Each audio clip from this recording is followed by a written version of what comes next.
Welcome to the Bomba Pod. I'm your host, Martin Bomba, and each week we bring you meaningful conversations with guests who uplift, inspire, and encourage you to become the very best version of yourself. Whether you're chasing a dream, building something new, or just looking for a spark of motivation, you're in the right place. Produced by Dennis Ayotte and proudly supported by Window World and PJ's Coffee of New Orleans. Let's grow together. Let's be inspired. Let's get started.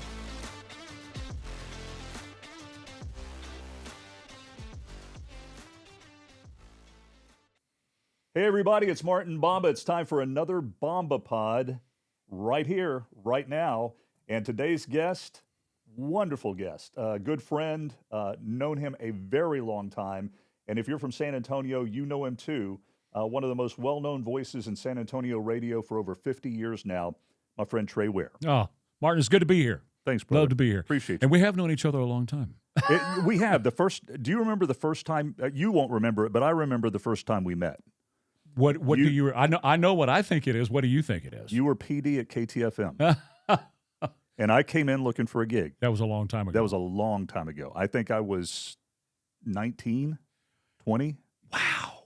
Somewhere in there, maybe. Are you serious? Yeah, I'm 58 now. Where does the time go? Brother, I don't know. I remember that. I do remember that. That was back in the 80s, and I do remember you being there. And, I mean, we talked about that on the show earlier this week, how everybody that we followed back in the day, they're now like 80-something, 82, 83. If they're here. I tell you when it hit the other day. We played one of Debbie Harry's songs as a bumper. Yeah. And I looked up her age. She's 80. 80 years old. Yeah. I'm watching a series on one of the streaming networks now, and Michelle Pfeiffer's on it. She's 68. 68 years old. She still looks in her 40s. Still smoking. Yeah. Yeah. Exactly right. Still smoking. And we've aged along too, so we appreciate the experience, Absolutely. ladies now, you know? Absolutely.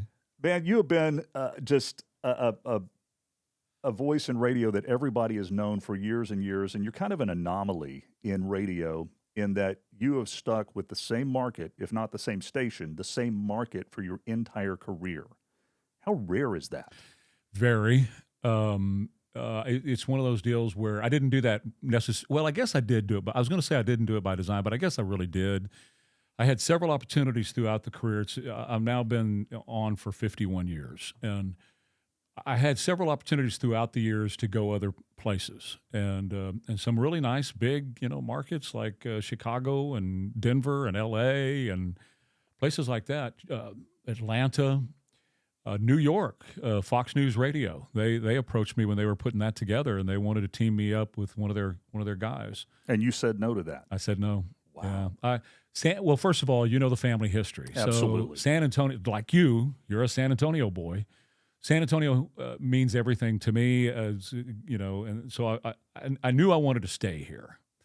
I didn't want the headaches and the hassles of being in a big city, so I said, I'm going to design my career to stay in San Antonio. And sure enough, the big city came to me because San Antonio is a big city now. Not so small town anymore. No. And I think that's what a lot of people don't realize about San Antonio is we're up to the 7th largest city in the nation. And growing. And the funny thing is, what people don't understand is radio market and TV market don't correspond to population sometimes. That's exactly right. And so we've always kind of been the redheaded stepchild sometimes whenever it comes to market size and things like that. But I can tell you, over the years, I've heard some of the best talent come through this town. Oh, we've had phenomenal. And I mean, I could start naming them, and you could too, and we would take up the rest of the show. That's right. But your dad, Ricky Ware, was one of the pioneers of talk radio in this town, and certainly came from music way before that. But tell us about your dad. Sure. He came here in '57 to KTSA. He was working at the time in Austin for Lyndon Baines Johnson, and he was actually kind of his fair-haired boy. Okay. And the senator loved him. And so when Gordon McClendon was a guy that owned several Texas radio stations, and he was really a pioneer in what we call top 40 radio. And it was a different environment back then. When you think about the 50s, the disc jockeys were the stars, and the musicians and the singers, they really had to cater to the disc jockeys. Because if the disc jockey only had a couple of stations in each market, so if the disc jockey played your song, it was going to be a hit. Conversely, if the disc jockey didn't play your song, you weren't going to have a hit. So they all knew that they had better treat the disc jockey with the respect that they were due. And some of the disc jockeys held that over their head. My dad never did. He was just a country boy who, wanted to entertain people. That's all he ever wanted to do. So he came to KTSA in 1957, and he really was a wild child. He was just he was a fun. He was just life was supposed to be fun. So that came through in every show that he did. And so that's what he did. He was number one in this town forever, until he decided to quit and hang it up and move on. But through all those years at KTSA in the 50s and 60s, and then he went to a slow station called Kite, and then to K-Buck where he teamed up with Judd Ashmore, and they had an incredible run, and then he came back to KTSA to finish his career. During all that time, he was top of the heap. Everybody knew who he was. He owned a racetrack. In fact, he owned 3 racetracks at one time. Wow. And so he had one here, one in Austin, and almost had one done in Houston. So we were heavy in the racing business as well. He was an actor. He was in The Alamo with John Wayne, several other movies. In fact, he moved to California in 59, I guess it was, and he lived with John Wayne in his apartment for over a year making movies with John Wayne. No kidding. And then he decided he hated L.A. and he hated the whole Hollywood vibe and came back to San Antonio and got back on the radio, and that was it. I mean, he was LA's a great loss, our gain. Yeah. He was a great inspiration to me, obviously, because that's all I ever wanted to do. I grew up thinking this is it for me, Well, and you got to actually, do a show with your idol for a good long while. A long time, yeah. It was called The Ware Pair. And that came from a listener, actually. Oh, really? When we started that show, and really what happened was Joe Ernest was our general manager at the time at KTSA, and he called us in one day. I was doing an evening show, and Dad was doing afternoons. Joe called us in, and he said, "I'm going to team you two up." And Dad said, "You're nuts. That'll never work. We shouldn't do that. It's a bad idea." Joe said, "Well, you're going to do it anyway." So we went in. As PDs will do. Yeah. And the first moment that thing hit, I mean, we knew we had something the minute we sat down to do it. And it took off. And so we were on the air one day. We called ourselves Ricky and Trey or something like that. And about the 4th or 5th day into it, a listener calls and he goes, "Hey, Ware Pair, what's going on?" And we said, "That's it. That's the name. That's the name." And it just took off. It was an interesting show in that obviously you guys knew each other better than any two hosts could possibly know each other. And the perspectives. You had your dad's perspective, which is always a little different than the son's perspective. Totally. A little bit. And I think that's what really made the show was the difference in the two things. And in fact, when I knew you guys were really onto something is when the competitors started making fun of you. Oh, yeah. I heard that for the first time. I'm like, oh yeah, they're scared. Oh yeah, they were made fun all the time. Well, we did have 2 different perspectives. We were both very conservative in our politics and our traditional family values. That's the only way it could have possibly been more interesting is if you were a raging liberal. Right. And so, but I did have a younger mindset, and I was the wild one on the show at the time. He was the very conservative voice, but we always had this interesting dynamic personally. People always asked, because I was actually his boss one time. I was the program director, and he was my morning man for years. Yeah. And so we had to develop this thing where to preserve our father-son relationship, we would preface every conversation with, "I'm talking to you as your son," or "I'm talking to you as your program director." And he would do the same. "I'm talking to you as your daddy," or "I'm talking to you as your morning man." And we never brought work home. When we were at home and we were in his garage or we were flying the airplane together or riding motorcycles together, we didn't talk shop. We refused to talk shop. And that's how we were able to keep our stuff separate, because we had battles inside the radio station, but we never took them home. That is amazing to me. That compartmentalization that you were able to do to keep that relationship. You're partners with your wife in another business, which we'll talk about in a little bit as well. And I've been partners with my wife for almost 30 years now. And she's actually the boss, by the way. As just so everybody knows. As is mine. We know where the bread's buttered, absolutely. buddy. But she, our relationship, I can't say that. I can't say that we've never brought work home with us and that we don't discuss work in off working hours. We have for years, but somehow we make it work too. But I think that that's an amazing thing to be able to do that, and you're smart for doing it. We found out early, because there were things I had to do as program director that I needed him to do as morning man. And on some occasions, the business was changing at the time, going through some volatile changes, which the whole industry has.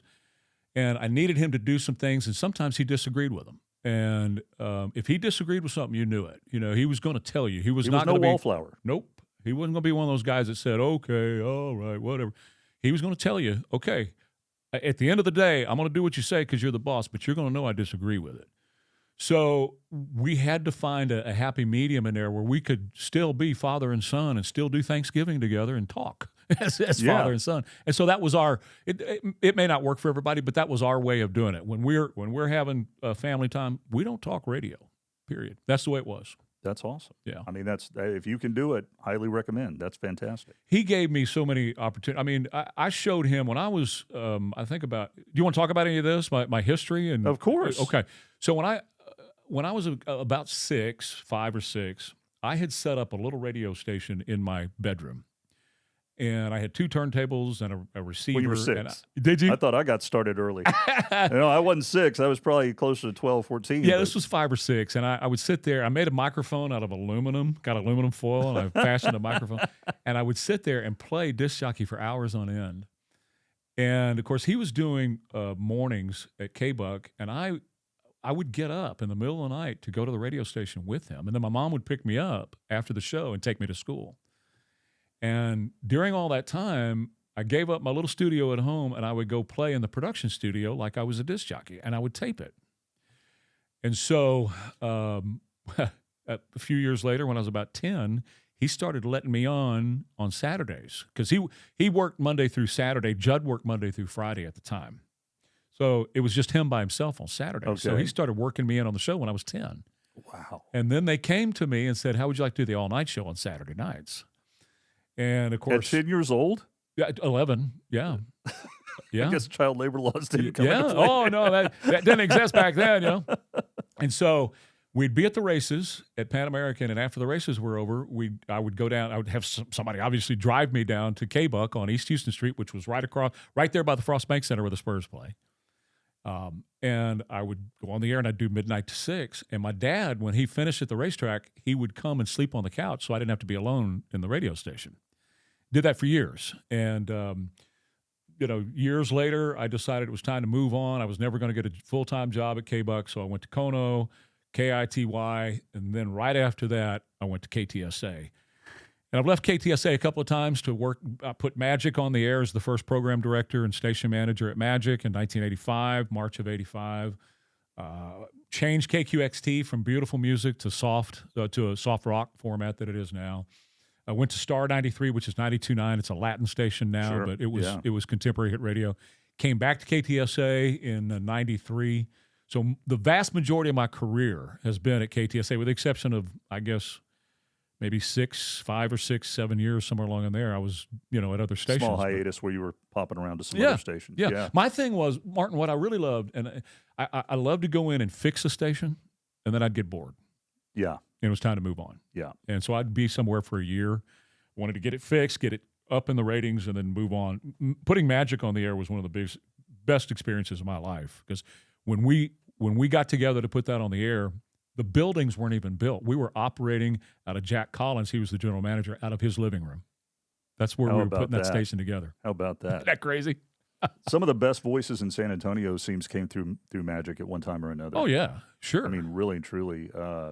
There's lots of great voices. Well, one of my proudest moments was when KTSA was just about done with Bruce Hathaway, and Bruce Hathaway was done with KTSA. That's another iconic name at KTSA. Absolutely, yeah. And my second dad, we were extremely close. I hired him to come over to Magic and do mornings over there because I thought that he was not being treated. They thought he was at the end of his career and he was too old. And I said, y'all are full of it. This guy's got more talent in his little finger than y'all will ever have in your whole body. Yeah. So I brought him over to Magic and put him on the air over there. So. How long did he stay? How long was he there? Oh, I left Magic about a year later and went back to KTSA. And it wasn't long after that. He left. He went to KJ. He went to KKYX, and then he got out of the business. Yeah, yeah. Yeah, Bruce is for years he was the rodeo voice. Yes, he was. I mean, he was the voice you heard every time you'd go out to the San Antonio rodeo. Absolutely. And Judd, we just lost Judd not too long ago, right? 100, was he 100 or 101? I think he was 101. I think 101. I think. That guy, he would, for years, just until recently, he would hike the Grand Canyon or somewhere like that every year. No kidding. Wow. He was an amazing man. Wow. And so funny and smart, Had two careers in the military, and was a great meteorologist. The way that show came together is a heck of a story too. The Ricky and Judd show. It was amazing how they put that together. We'll get to that on another show. Okay. And there will be others, I guarantee you. Okay.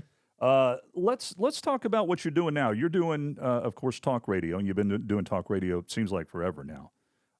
And talk radio has only gotten more and more divisive and polarizing over the years, and especially in the last 10 years. How do you do that show every day, and then you can't help but make half the people happy and really piss off the other half of the people out there? Sure. How do you bridge that? I don't even think about it.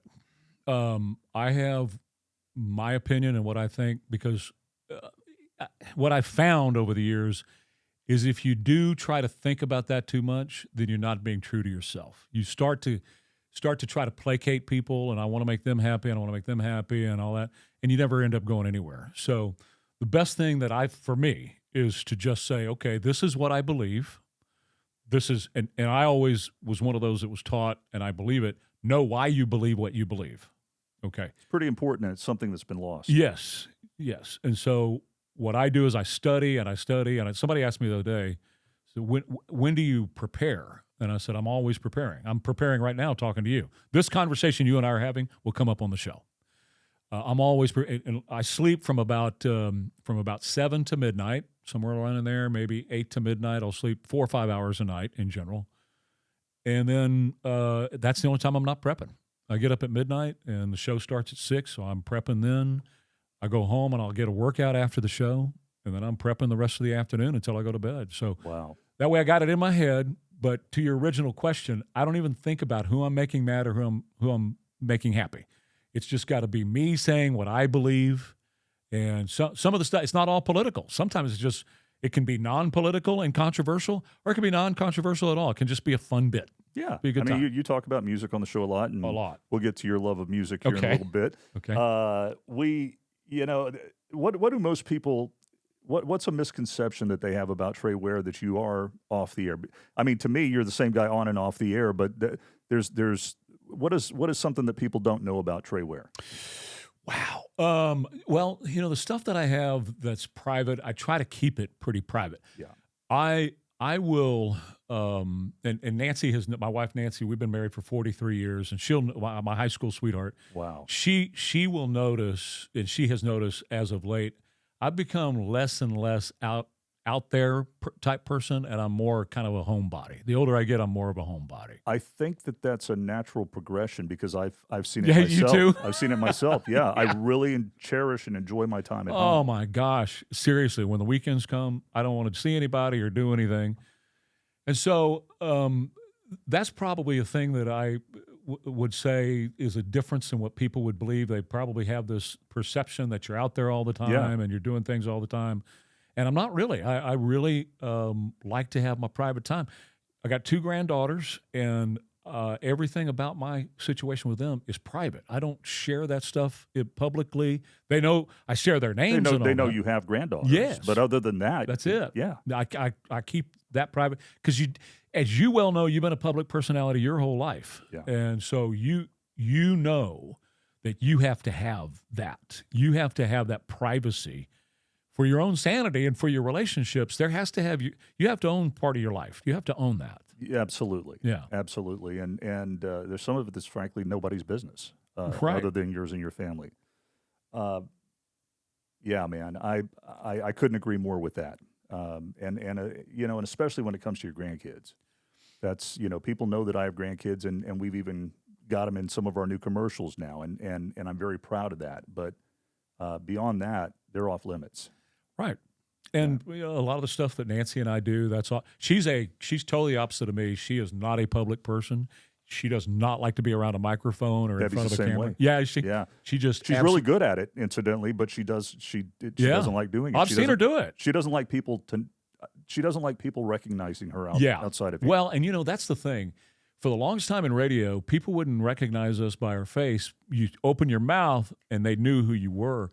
Now, because of this type thing we're doing right now, people see me all the time. And we'll be walking through a Walmart, or even we were on a cruise ship in the Bahamas a couple of years ago, and a woman walked up and shook my hand and said, "I love what you do." And she was from Arkansas. She listens every day in Arkansas. Crazy. And could see me online. So would that be the oddest place that somebody has actually recognized you and knew who you were? The oddest place I'll admit to. You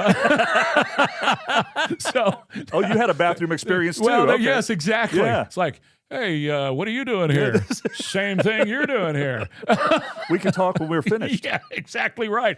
How's your aim? So be careful. Those kind of things have happened. I've had some strange things happen in that. I love my motorcycle. I'm on my mocycle every day. And I have had people send me pictures that they have taken of me, kind of like almost kind of like a paparazzi thing. And that's creepy. Some of it, yes, it can be really creepy. They'll take a long shot of me and go, "Hey, I saw you here," and I'll always say, "Please don't do that." Huh? Please don't do that. And I will say to them, "Did you see the guy to my left and the guy to my right?" So, because I never go anywhere without some friends. That's a smart idea. And those friends have friends. So I like that. Yeah, brother, we got to take a break. Okay, sounds good. I understand how that works. We're gonna talk more. It's the Bomba Pod. I'm Trey. He's Martin. We'll be back in just a minute. Couldn't say it better. This is the future team. Oh yeah, Window World, we've been family owned and operated for 4 generations. We can't wait to see what these little guys do when they take over.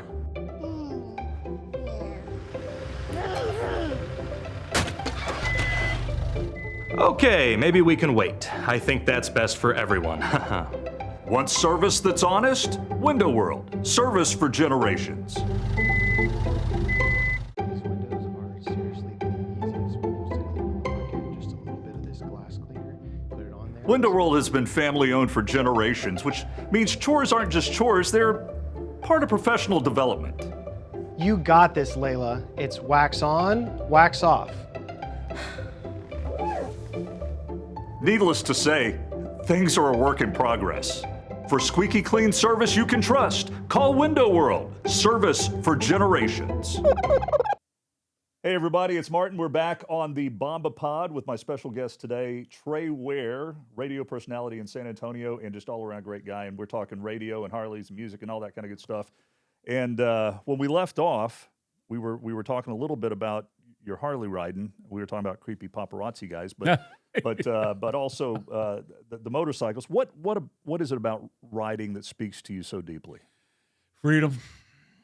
It's one of those things that when you get out and you get on the road, and I do it every day. As long as the weather is decent, I get out every day and ride. And I have since I started riding when I was 6 too. I got my first motorcycle 6 years old and started riding. Wow. Yeah, Honda XR75. I'll never forget that motorcycle. I wish I still had it. But yeah, it's one of those deals where, Martin, you get out on the roads, and I've got a run that I like to do when I get off the air because it just clears my mind. Yeah. And I get out there and I just ride and I turn the radio up real loud, or whatever songs I'm listening to, and it's just me and the road and God. So that's a good time to commune and a good chance to just get away from it all. And then on the weekends, I get together with some buds and we'll ride. So it's good, community thing. But yeah, it's one of those deals where you don't get that freedom, that sense of, man, I'm just on the road. Anything else that you do, you can smell things that you can't smell inside of a car. You hear things that you don't hear when you're inside of a car. If a cow farts and you pass the cow, you smell that fart. You smell the grass. You smell it's just a different. You smell dead animals on the side of the road. It's just a different thing. Sensory, it's a different thing. And it's not for everybody. Not everybody enjoys that kind of thing. But for me, it's just it always has been. Yeah, and it always will be. We were talking about trikes off the air a minute ago, and to me, I've got a friend who when he got too old to ride a motorcycle, he converted his bike into a trike, and he still rides. So I can see myself doing that. I will tell you from personal experience, they are comfy. Yeah. Yeah, I had one for a very short period of time up in Santa Fe, and my wife is very, very petrified of motorcycles. Mm-hmm. And after about 3 times with her on for a trip around the mountains, I took it and I traded it in. Yeah. And I'll have another one day. Well, that's the place to ride too, man. You talking about New Mexico like that, and Gorgeous. go up to Four Corners and Durango, Colorado, and all that. Oh, Even that little loop that you can take up to Jemez and then Yeah. back down around to Los Alamos, Mhm. beautiful loop.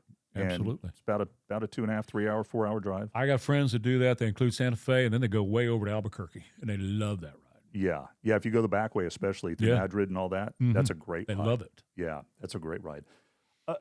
What do you think that people who don't ride motorcycles, including my wife, what do you think that they don't understand about it? Number one, we can't stop as quick as you can. You know, people think, okay, and this is how motorcyclists get hurt a lot. Yeah, People yeah. will turn in front of them, thinking, oh, well, he'll get stopped. Yeah. There's a difference. If you've got 4 tires on the road versus 2 tires, what's going to stop faster? 4 tires. Right. So we can't stop as quick. So people will turn in front of you, and I try to stay ready. Anytime I see somebody getting ready to turn in front of me, I'm off the gas, my hands are on the brake, my feet are covering the brake, I'm ready to get stopped because I just know what's going to happen. So that's what people really don't understand about motorcycles, other than they think we're all the bad guys and we're all running drugs and we're all doing, the whole mystique of it. Yeah. They saw Sons of Anarchy on TV and we're all You're that all in a kind of gang. No. Yeah. No, a lot of us are just business guys like you and me. A lot of lawyers, a lot of doctors. Yeah. Yeah, Professionals of all kinds. of all kinds. Get out there and enjoy. Family members, wives are on the back of those things. My wife rode with me for a long time. We went to Sturgis and other places. So it's just one of those things that people, if they haven't done it, they just don't understand. Yeah. You know. And the other thing is, put your phone down. Please put your phone down. You know, you can see people when they're texting when you're on a motorcycle, and they're not seeing you. They're not paying any attention to what you're doing. So that's it. No, you got to keep your eyes open, and they have as much right to the road as you do in a 4-wheel vehicle. Absolutely. So, what's the one road trip you'll never forget on a bike? Has to be Sturgis. Although we didn't actually make it a road trip because of my time constraints. I had to fly up there. Oh, okay. So I had a friend actually trailer my bike up there for me. But as far as being up there and riding through the Black Hills and going to Rushmore and going to Crazy Horse and all the stuff that's up there, Devil's Tower. Have you done it more than once? No. Just the one time? I've only done it one time, and I want to get back. But that's an incredible ride. Did you get to go to the what's Jesse James Dupree's bar there? Did you get to go to that? Oh, gosh. Gosh, I forgot the name of it, but some killer I know bar what there. you're talking about. I forget the name of He's the lead singer of Jackal. Yeah. Yeah. I know what you're talking about. I can't remember, but the Knuckle is where we like to go. Okay, It's a big bar, and it's got a huge stage, and you never know who's going to show up and play that place. Always good music, though. Oh, yeah. Well, I mean, at Sturgis, like the Buffalo Chip and all those places, they will bring in, every year they bring in somebody like Kid Rock or ZZ Top, and Kid will put 80,000, 90,000 people in there screaming for him. It's amazing to watch. Yeah. Wow. And it's just a good time. It's just a lot of fun. It sounds... Full Throttle Saloon. That's it. Full Throttle. Yeah. The one that burned down, we got a new Full Throttle up there. Oh, that's right. Yeah, Full that's Throttle right. burned It down. did. Mhm. Yeah. I know that Sammy's played there. Sammy Hagar's played there. Well, Sammy, we used to have one in Austin in June. It was called ROT, Republic of Texas Rally. It was big. Is that not on anymore? No, it went away years ago. Okay. But I saw Sammy there. Yeah. Sammy, Skinner, those are State 38 Absolutely. Special. All those guys are staples Absolutely. at those. Well, ZZ Top is probably the biggest. I would have to think Yeah. so, yeah. Mhm. And I didn't realize this, and I'm sure you heard, and you probably knew it beforehand, but when David Allen Coe passed away a couple of weeks ago, he was actually a member of the Outlaws. He sure was. And I always thought that was rumor. I didn't think that was. No, it's true. His brother was too. Yeah. Yeah, I heard his cousin is who got him into it. Yeah, that's right. Yeah, he was a member of the Outlaws, and he was the original outlaw. I mean, Willie and all those guys, I love Willie. I've known him for a long time, and Waylon and all those guys. But David Allen Coe was an actual outlaw. He did a lot of time in prison. He was a complicated guy. Yes, he was. He was that for sure, but extremely talented. Very great songwriter. I mean, when you think about the songs that he wrote and the ones he put on, I mean, Take This Job and Shove It. Who doesn't love that song, right? Johnny Paycheck. Yeah. Who doesn't love that song? And that's him. The Ride is a fun. The Ride is probably my favorite. It's amazing. That and You Never Even Call Me By My Name. Those two. Yes, and that was Steve Goodman who wrote Steve that Goodman song. wrote that one. Out of Nashville. And that's a true story that he includes in that last verse. Yeah. When he said, my friend Steve Goodman wrote this song, said, I wrote the perfect country and western song. I wrote him back, and I said, no, it's not. Got to talk about mama. You got to talk about trains. You got to talk about prison. Got to talk about getting drunk. Uh-huh. and if you talk about those things, then you got – and he did it. It's true. That's a true story. One of the most iconic bar songs of all time. Oh, my God. Everybody knows it. Everybody knows it. And sings along to it. Absolutely. Yeah. It's the Sweet Caroline of the country crowd. Yes, it is. I was about to say that. That's right. Man, shifting gears a little bit, you sign off every day when you get off your show, and by the way, got to give a shout out to your cohort in crime, Mr. Rima, Sean Rima. Mm-hmm. What do you say at the end of every show? I love you, San Antonio. And you mean it. Yeah. And you mean it. What is it that makes this city so special to you?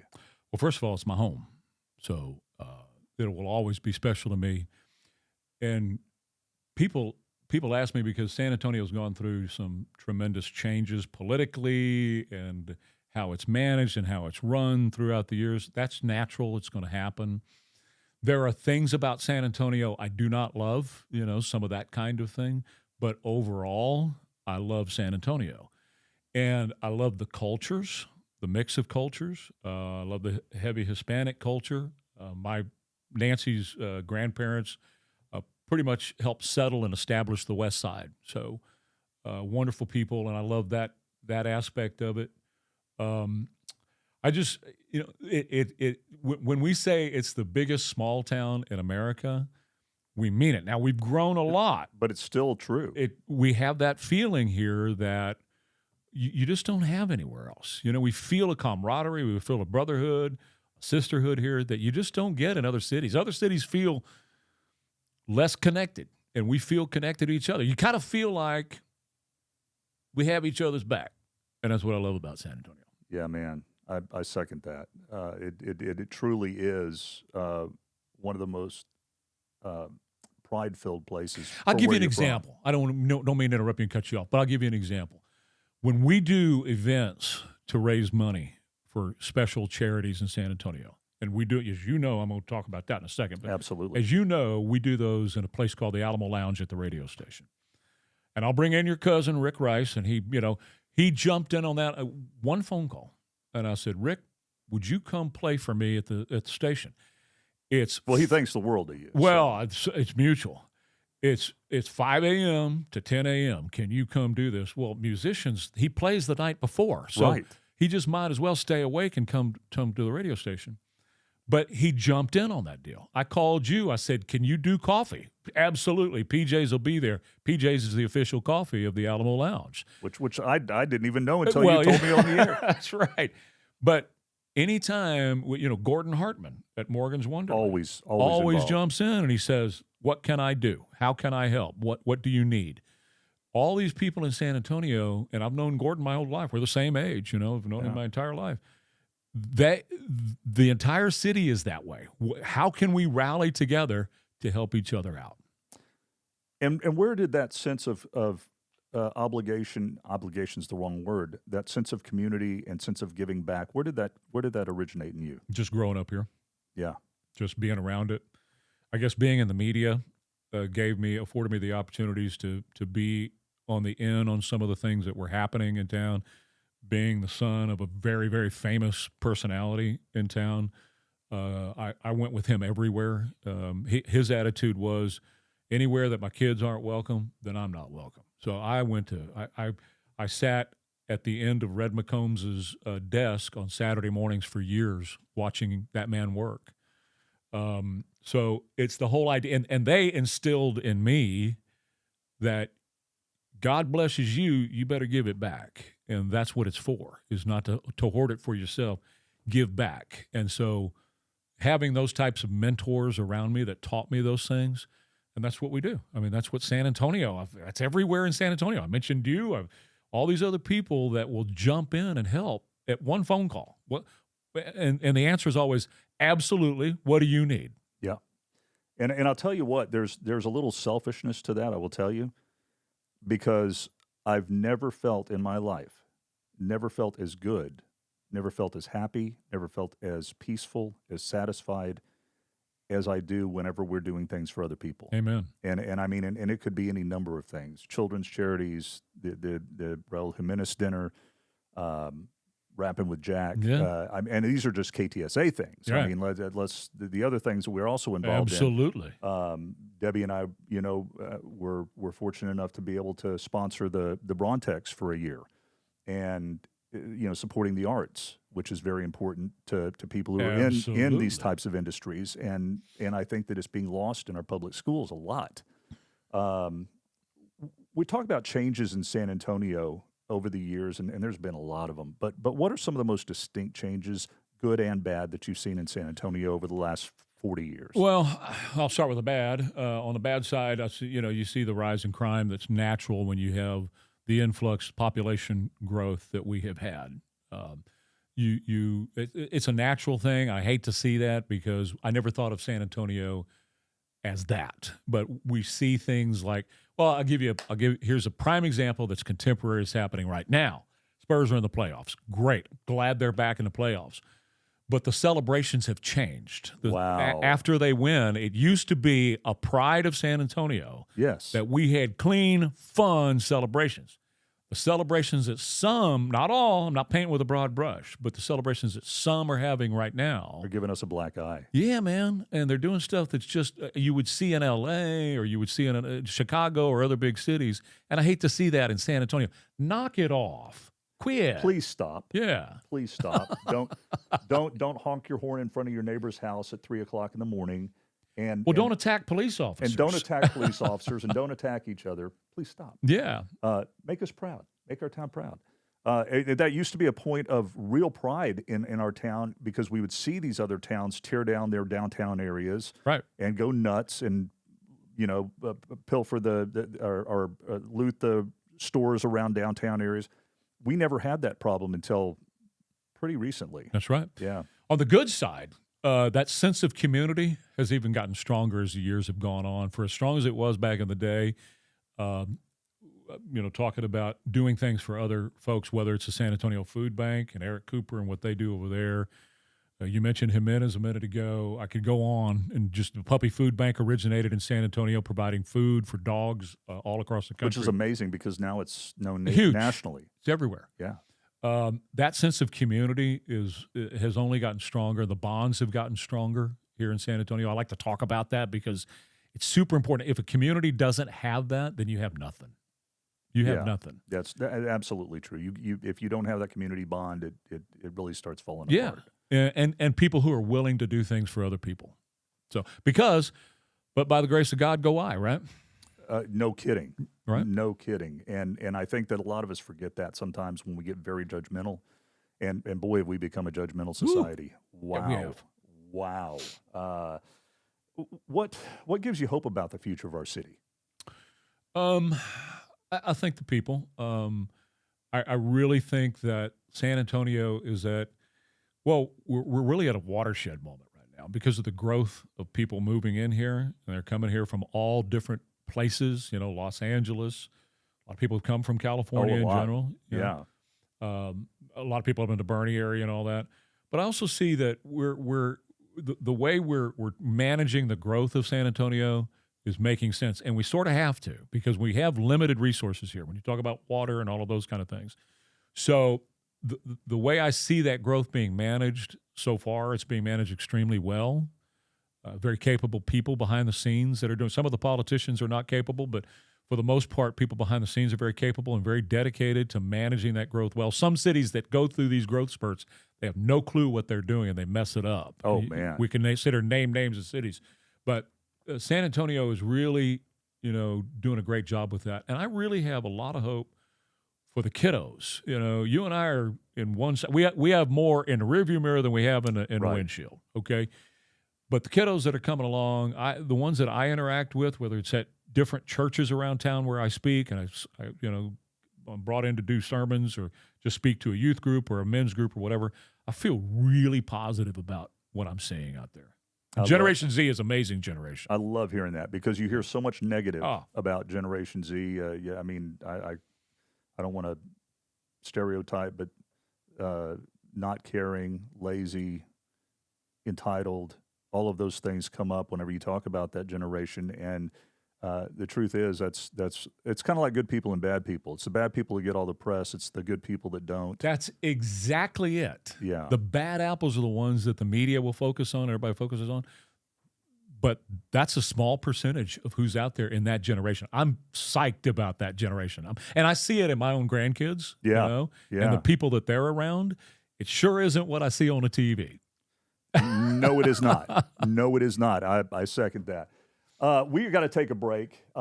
Trey is just a wealth of knowledge and information about this city.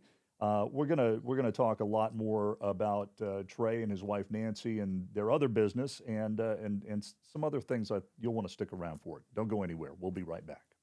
Thank you so much to our sponsor, PJ's Coffee of New Orleans. If you want to try the very best small batch roasted coffee that you're going to find anywhere, look no further than PJ's Coffee of New Orleans. 2 great locations to serve you in the San Antonio area at Camp Bullis and I-10 and at 281 and Bulverde Road. You're going to find all your favorites at both locations, from wonderful espressos, macchiatos, you name it, they've got it, as well as some delicious energy drinks, as well as our signature granita. And beignets, yeah, you bet we have them, and they are phenomenal. Be sure to stop by the PJ's closest to you and try any of our wonderful coffees, teas, and pastries. Thanks again to PJ's Coffee of New Orleans for sponsoring the Bomba Pod. Hey, everybody, we're back. It is the Bomba Pod, and today, Trey Ware, what a phenomenal guest, and we're not done yet. Trey, thanks a lot. This is a blast. Can I come back often? Anytime you want. Anytime you want. I'm having a good time. And I always have a good time with you. It has your name on it. When I talk about Window World and you and of course PJ's on the radio, I talk about how much I love you and appreciate you. And that's heartfelt. That's not just radio chatter. No, I know that. We put the windows in our house. I'm not doing a commercial here, but we put the windows in our house, and we absolutely love them. They're one of the best things that we have ever done together for our home. And we are doing things. We're in this. I know we're going to talk about other things, but we're doing this stuff in this stage in our life where we want to stay where we are, and we're doing things for the last time. And I know I bought my last set of windows. I don't ever have to place those windows. Thank you for that. It's true. You're making me blush. Let's talk about Nancy and your other outside of radio gig. Let's talk about Dream Departure Travel. What is that? Okay. That's our travel company. I've been married to Nancy for 43 years and working on 44. We met each other in high school and got married right out of high school. And years ago, well, first of all, when we first got married, we went to Disney. 1984, we got married in 83, 84, we went to Disney the first time together. She fell in love with Disney. She had to have more of it. So we would go back to Disney every year, sometimes 2 or 3 times a year. As time went on, she learned how to do Disney.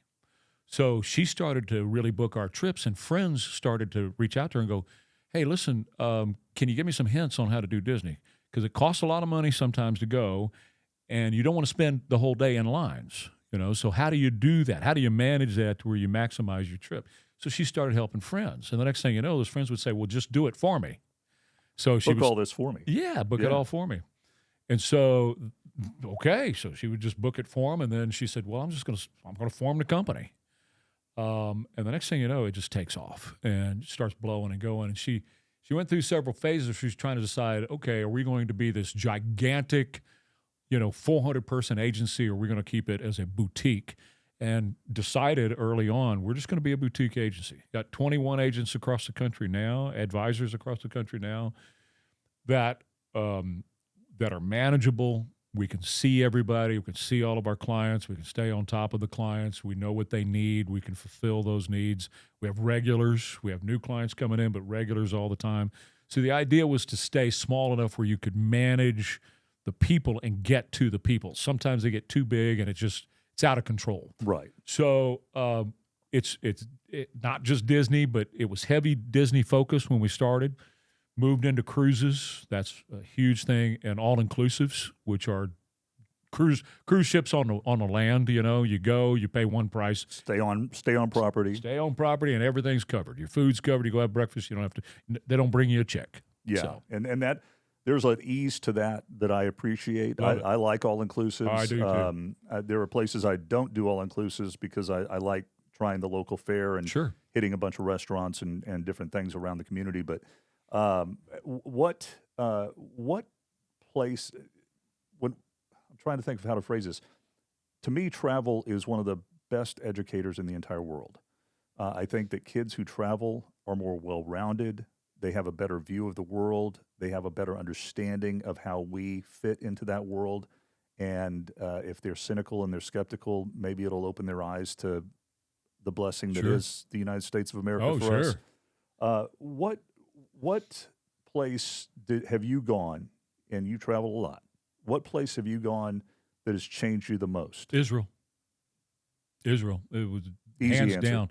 When you go, and of course, been reading the Bible my entire life as a Christian. When you go and you see what you've read about in the Bible with your own eyes, like you can go. That's look. surreal. Oh my gosh. One example, when Jesus talked about it's easier for a camel to go through the eye of the needle than it is for a rich man to get into heaven. He wasn't talking about rich men are going to be excluded from heaven. He was talking about where your heart is. Where do you feel? Where are you connected? Are you connected to the riches of this world? Or are you connected to God? But what do you think of when you hear eye of a needle? You think of a needle, a sewing needle, and Right. you think of where the thread goes through. That's called the eye of the needle. Exactly. So you got in your brain, well, the camel goes through there. You can't get a camel through there. No, that's not it. What he was referring to, remember, he was a teacher that was in front of everything while he was teaching. He was standing at one of these giant doors to the old city. And those gigantic doors, they would open during the day, but at night they would close them to make sure that the bad guys, the bandits from the outside couldn't get in. But in that giant door, there's a little bitty door down here so that if somebody shows up at night, they knock on that door and you just open the little door. You don't open the giant door so the marauders don't come in. Right? Well, that little door is called the eye of the needle. That's what that little door is called. So when a guy would ride his camel up, one guy would open the door on this side, and he'd grab the camel's neck, and the guy who rode the had to jerk him through the pull it through that camel with a big hump through that little bitty on his knees. You just try. It was achievable. It just wasn't easy. Exactly right, and that's his point. He said he's standing next to a gate with that eye of the needle. It's easier to get that camel through the eye of that needle right there than it is for a rich man to get into heaven. You see that, and you go, oh. And it makes sense. Yes, Then it makes all sense. comes together. When Yeah. you see where he was crucified, where you see the churches, you see the formation of my faith, the Christian faith, you go to the upper room where they had the Last Supper and all those things, it's just transformed. There's nothing like it on planet Earth. Nothing. And I've been to Paris, I've been to the Eiffel Tower, the Arc de Triomphe, places like that. Oh, And yeah, There's yeah. nothing like Israel. That's on the list for Yeah. me. I've not been to Israel, but I've got to go. We've got to go. Earth. And even if you're not a Christian, there's so much history there. Is it safe? Is it? Oh yeah. Well, yeah. Probably one of the safest places on the planet. It is incredible. Now, there are times and seasons when you probably want to avoid, but yes, overall. And I'll tell you why. From 18 to 20, everybody's in the military from age 18 to 20. And then after age 20, you're in the reserves till you die. So from 18 to 20, you carry your long gun and your sidearm on you wherever you go. So you'll be in a restaurant and you'll look up and there'll be 20 people sitting in there with their long gun and their sidearm on them. They don't have any mass shootings. They don't have school shootings. They I'll don't have bet anybody they walking don't. into a restaurant shooting a bunch of people. It doesn't happen there because most of the people in there have weapons on them. Yeah. So, yes, it's very safe. Wow. Shifting gears a little bit, and I've really wrestled with how to approach this subject with you, but I think it's something that you feel comfortable enough talking about because of your love for other people and what you know it can do for other people. We're talking about your faith, and you've shared publicly that you've had just incredibly unimaginable loss in your life. We all think we've experienced loss, but not like this. Can you tell us a little bit about your son Justin and your daughter Rebecca? Sure. First of all, they were very close, and that's part of the story. Is that their closeness when they were closer than brother and sister, and it was amazing to watch them grow up and see how close they were. Rebecca, when she was growing up, she had some times in her life, some trying times in her life. She was very gregarious and outgoing and all that kind of stuff. Justin was the other way. He was very quiet and spoke through his guitar. That's, most of these great musicians, they speak through their instrument. And so they can be really quiet and not anything, and then pick up a guitar and go, whoa, okay, where'd that come from? Came from inside. So they were completely polar opposite where that was concerned, but they were very, very close. And Rebecca got with somebody that it was a very unhealthy relationship. And quite frankly, it ended up costing her life. It was a very trying time for her, and it ended up in her passing away. We have differences of opinion on how it happened, but the relationship caused her to die. Well, Justin had a very hard time with that because he was so close with her. And it was unimaginable for 5 years that he lived with this heartache and this pain, this grief of losing his sister. And one of the reasons was, and I'll share this part of it. The night she died, she had called him, and he was working. He was hanging steel for a steel company, and he was a welder. And they work during the summer. They work before dark in the morning, until about noon. Then they have to knock off because it's summertime in San Antonio. You can't work after 12 noon hanging steel and burning welding rods. You can't do it. So she called. She said, "Hey, can I come over tonight?" And he said, "No, Beck, I got to get up. I got to go to work. I'll just see you when I get off work." Well, that's when it happened to her. So he felt responsible because he could have said, "Yeah, come on over," and she may have been alive. He never could. And we talked and we did counseling and all that stuff, but he could never really could Get over that. I mean, it was just absolutely devastating to him. And it finally, he finally ended his life too. The grief that he felt over losing his sister, who was so close to him, and secondly, the thought that maybe if he would have said yes, that he would have been able to, she would still be with us. He just couldn't handle that. And so it was obviously that 5 years was the darkest period in our lives. And as parents who lose you're never supposed to outlive your children. And the why question is never answered. It's never answered. As far as my faith is concerned, I can just say that I would have never been able to take another step without Jesus in my life. It would have been impossible because, and that's how you deal with it. You do one step at a time. The night Justin died, Nancy and I sat on the floor in our living room and we just held each other and said, this is not going to cost us our marriage, our relationship, because too often it does. We were committed to. And that's something you hear about all the time is when you lose a child in a marriage, A lot of times the marriage statistics are falls not apart. good. Yeah. And we said, we are going to be reunited someday as a family. We're not going to fall apart. And quite frankly, neither one of us could have gotten through that without the other. Me more so than her. I rely on her a lot. But, we had to find our ways to deal with it. We have strong family. We have strong friendships outside of that. Friends rallied around us, in so many ways. And my work environment was wonderful. People, you talk about being a public person, and you go through that as a public person.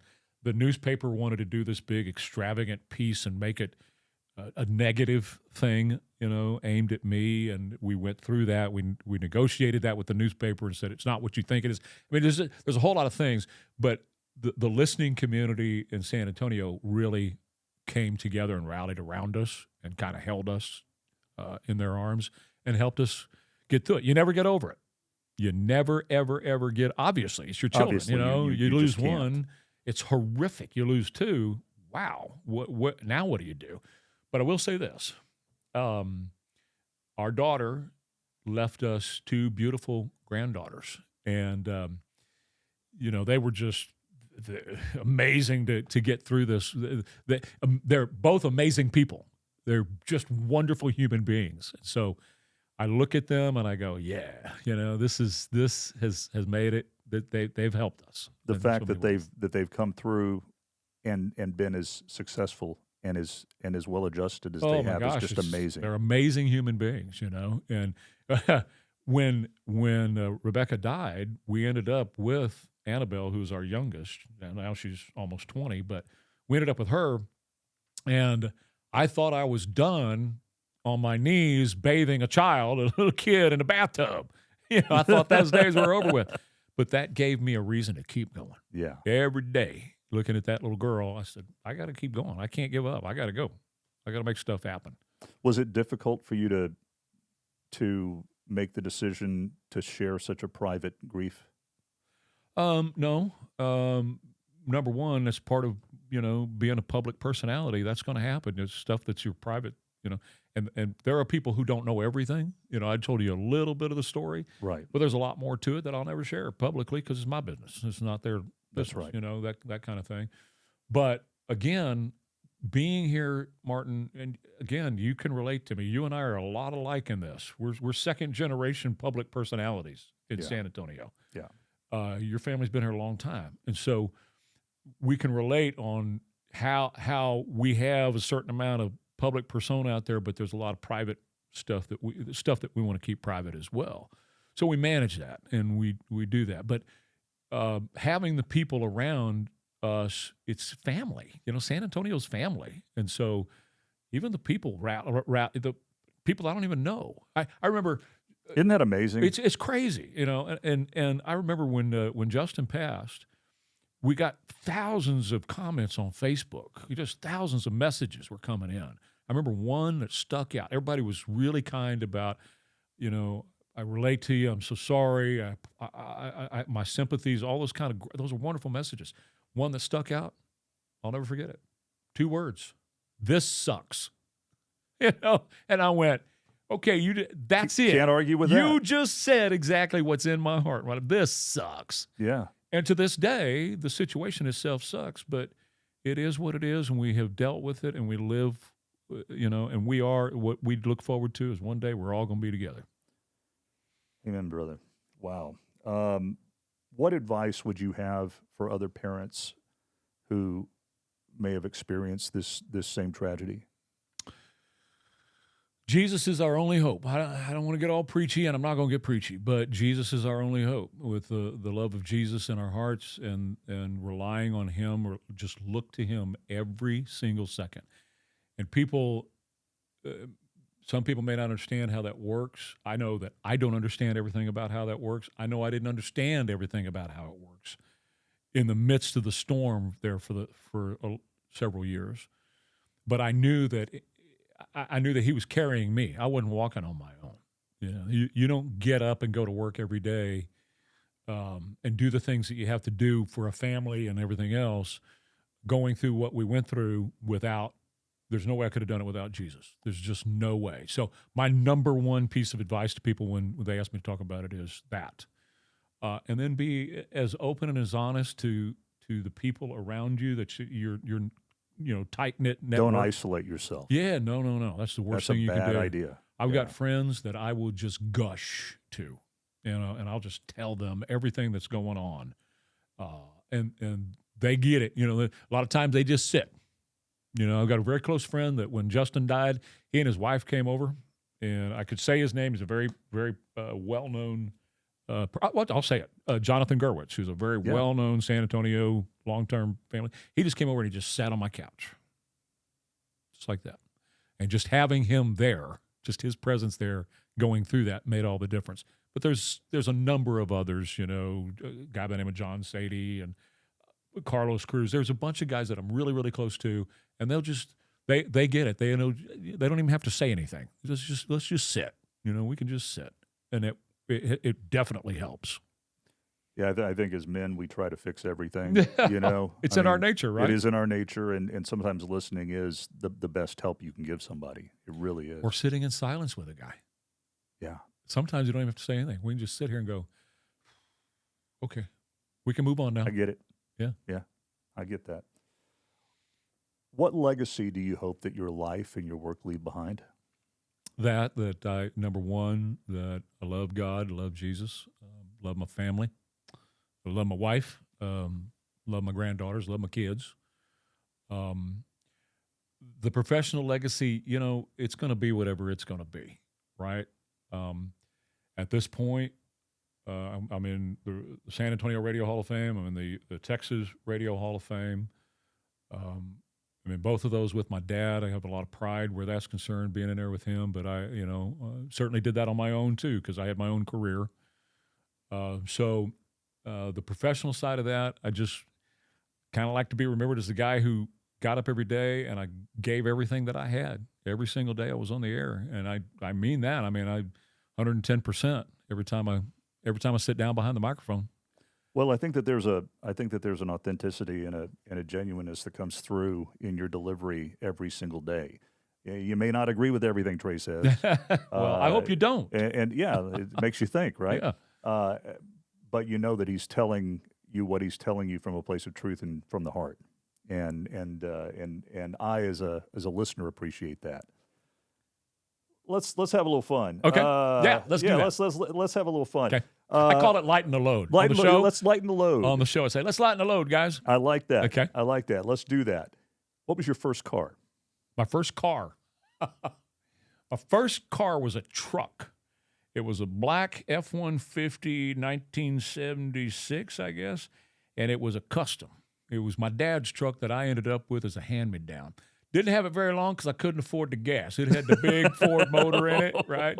It even had curtains hanging in the back. Even back then, the gas was crippling. Yeah, man. It had the pipes down the side, the whole rig. Oh, man, it was nice. But I couldn't afford the gas, so I had to sell it and ended up in a 1972 yellow Pinto that had 420,000 miles on it. Boy, did you go the opposite direction. I really did. Woo! Didn't even have a boot on the shifter, so dirt and rocks would be, and they all stayed in the back seat because they'd fly right past me into the back seat, and I never would clean it out. I just left it all back there. When I think about Pintos, I always think about the Saturday Night Live skit, That's right. where the car creeps up to the Pinto, and it goes, dink, and the car just goes blows up and explodes. We call them rolling bombs. That's right. But that was my first. And your parents let you drive that? Yes. Oh, yeah. It's insanity. Oh, yeah. I think they put me in it on purpose. Hey, let Trey have the Pinto. You get on that Harley. Yeah. You going on your Saturday morning ride. Uh-huh. What's on the playlist? Usually 70s rock and roll. Yeah, usually. Now, I mix it up because, Martin, I love everything. I love too. 70s rock and roll. I love the 50s. I'm a big 50s guy. Much of my music that I sing is rooted in those because I was around those guys. Those guys were in my house. You never knew who was going to be on the couch. I do this little thing when I do Johnny Be Good, and I say, I came out of my bedroom one day, and there's this black guy sitting on the couch with a red guitar, and it's like, all right, who's that? I had no idea. This is Chuck. This is my friend Chuck. He wrote the Ricky Ware theme song.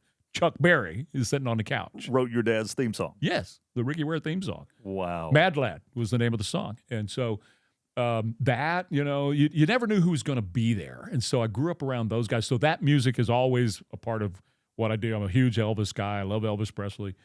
But, of course, 70s rock and roll, you cannot beat 70s rock and roll. You just can't. That was an era that will not be replicated. No, never. It really again. won't be. Well, they played actual instruments. Yeah.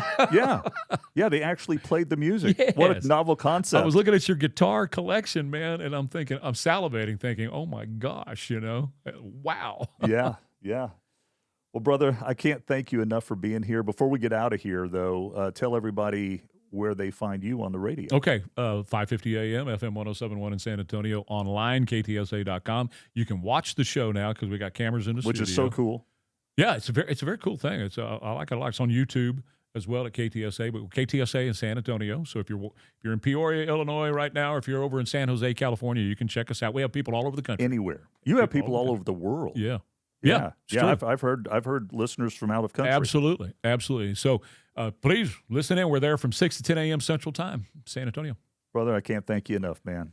My pleasure. I can't thank you enough for all the years you've been a supporter, so thank you. Trey Ware, everybody. I don't know what else to say other than catch us next time right here on the Bomba Pod. Thank you for tuning in to the Bomba Pod. If this episode encouraged you, share it with a friend, post it, and help us spread the inspiration. Special thanks to our producer, Dennis Ayotte, and to our sponsors, Window World and PJ's Coffee of New Orleans, for helping make these conversations possible. I'm Martin Bomba, and remember, your story matters, your voice matters, and your impact starts now. Until next time, go out and spread some kindness. Make the world a better place. The views expressed on this show by the guest or the host may not reflect those of our sponsors.